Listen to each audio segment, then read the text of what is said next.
Welcome to Analytic Combinatorics, Part 1. Analytic combinatorics is the quantitative study of the properties of large discrete structures. One of the main applications of analytic combinatorics is the analysis of algorithms. So this first lecture in the book on which the course is based is titled The Analysis of Algorithms. For much more information on the context of analysis of algorithms and analytic combinatorics, take a look at the introductory lecture From the Analysis of Algorithms to Analytic Combinatorics, A Journey with Philippe Flageolet, which tells the history of how my friend and colleague Philippe Flageolet and I developed this material.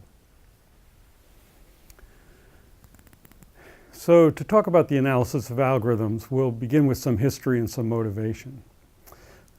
First question that we want to ask is, why analyze an algorithm at all? And the answers to this question are fairly straightforward. One thing that we want to do is classify not just algorithms, but also problems according to their level of difficulty. Another thing that's very important is we want to be able to predict performance and compare algorithms. We want to know how much time our algorithms are going to take, and we want to know which algorithm is better than which other one for particular tasks. Another thing that happens when we analyze algorithms is that we have to closely study them, and that helps us better understand and improve the performance of particular algorithms. But really, the reason most people analyze algorithms is because of the intellectual challenge. Analysis of algorithms is even more interesting and fun than programming for many people, and we hope to be able to convey that sense to you during this course. Now, the field goes way back. In fact, the first computational device is attributed to Babbage. It was a mechanical device. And this quote shows that even Babbage understood that we're going to need to understand something about our methods of computation. As soon as an analytic engine exists, it will necessarily guide the future course of the science. Well, he was right about that.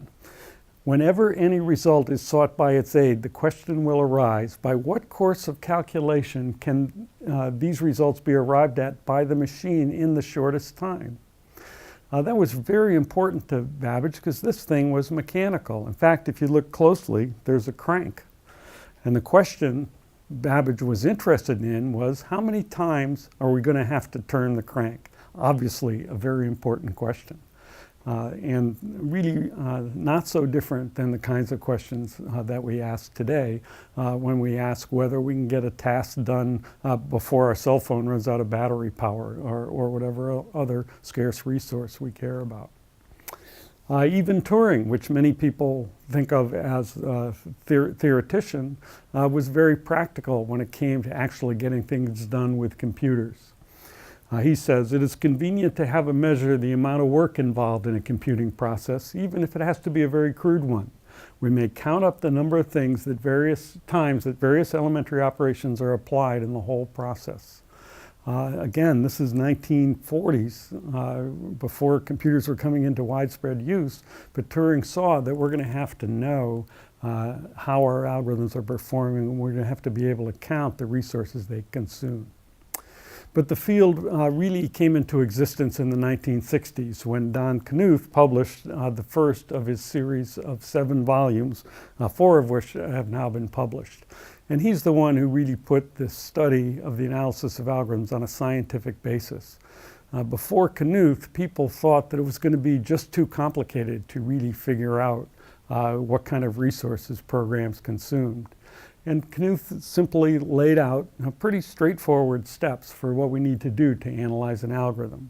First, get it running, implement it, and understand its performance by running experiments. Develop a good implementation. Second, abstract the process a little bit by defining some unknown quantities that represent the basic operations.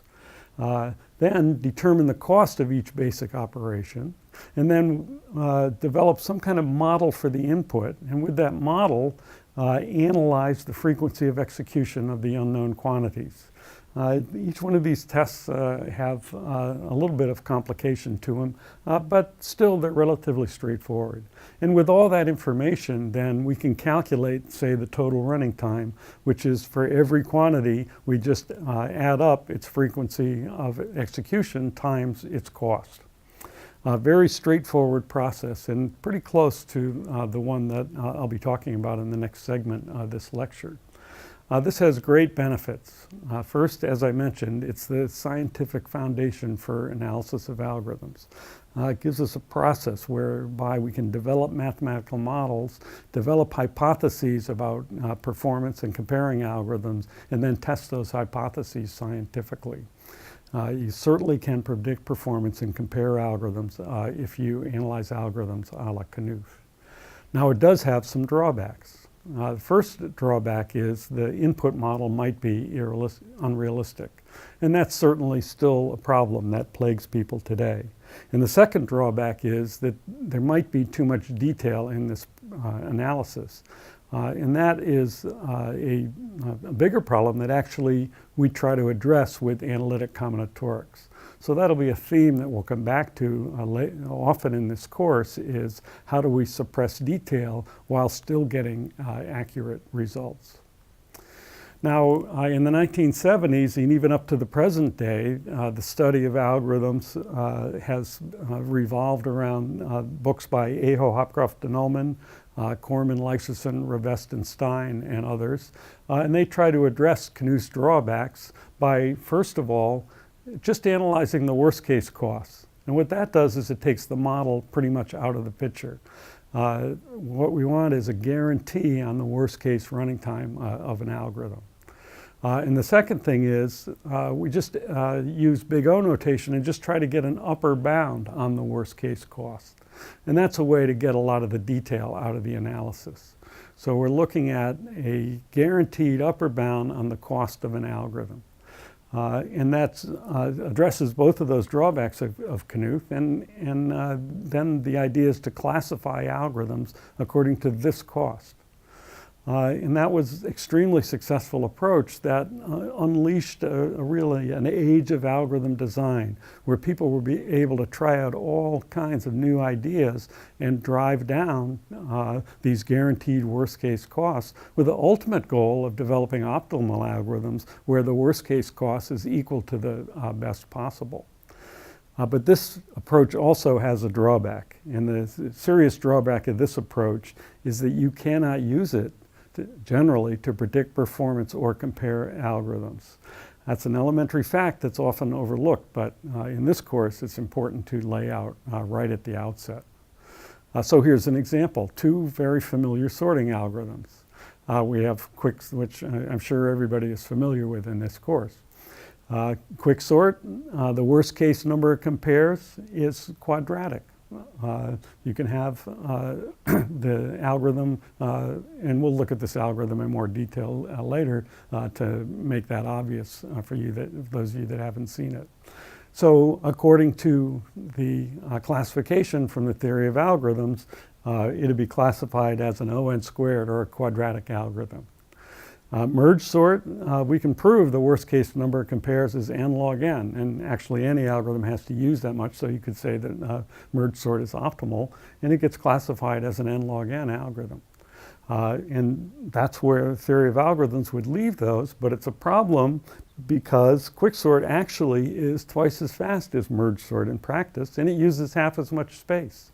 So even though the theory of algorithms would classify merge sort as better, in practice, quicksort is much better.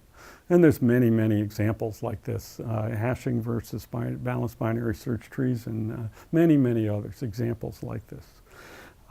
So how do we know that quicksort is twice as fast as merge sort? Well, we're going to look at that. That's what the analysis of algorithms is all about, enabling us to make precise quantitative statements about the performance of algorithms that we can test in practical implementations. So the bottom line is you cannot use big O upper bounds to predict performance or compare algorithms. Now, with that background, I just want to take a minute to put analytic combinatorics into context. This is a summary of the last couple of slides. The drawbacks of Knuth's approach is that the model might be unrealistic and there might be too much detail in the analysis.